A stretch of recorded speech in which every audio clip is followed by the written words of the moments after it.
Holy evolution of the Cold War, Batman. What a world we live in. Would you rather have 200,000 Facebook followers or 70,000 Twitter followers? Because the Facebook followers give you access to in-person events, but the Twitter followers give you access to the eyeballs of politicians and news anchors. So which do you pick? If you're Russia, you pick both. And not just hundreds of thousands, but millions of followers on both platforms, held in place by an army of disinformation bots firing off semi-automatic weapons of misinformation warfare. For example, Facebook 2016, Russian actors, Russian digital soldiers, Russian invaders, we don't have the right word for these, organized in-person Trump rallies via Facebook. And then they reached out to them and said, they obviously were not domestically present in the United States, and they reached out to them and said, hey, I'm sorry that I'm not going to be able to attend the event. Would you be willing to take the lead?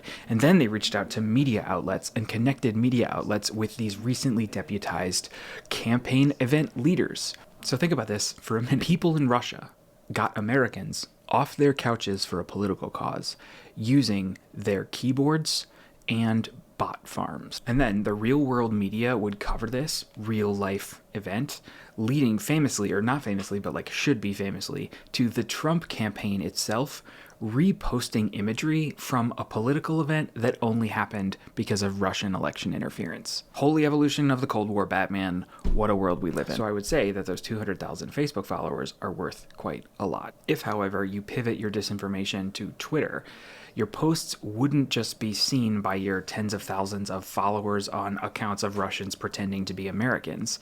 They would also be retweeted by Russia's army of 50,000 Twitter bots, retweeted en masse. And just like the real Facebook accounts led to real life events, these fake posts being reposted by fake accounts led to real engagement from real humans, which in turn led to famously, not famously, but should be famously, Sean Hannity, Michael Flynn, Trump Republicans reposting disinformation from Russian political actors who were trying to get Trump elected. Real-life Republican politicians and real-life Republican news anchors legitimizing the disinformation of Russia in the public eyes of Americans. By the numbers, 50,000 bots tweeted 1 million times in the 10 weeks leading up to the 2016 election. That is 100,000 posts a week.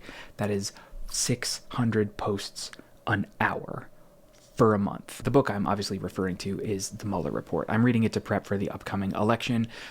You probably remember, but in case you forgot, this is the report that was generated by the Department of Justice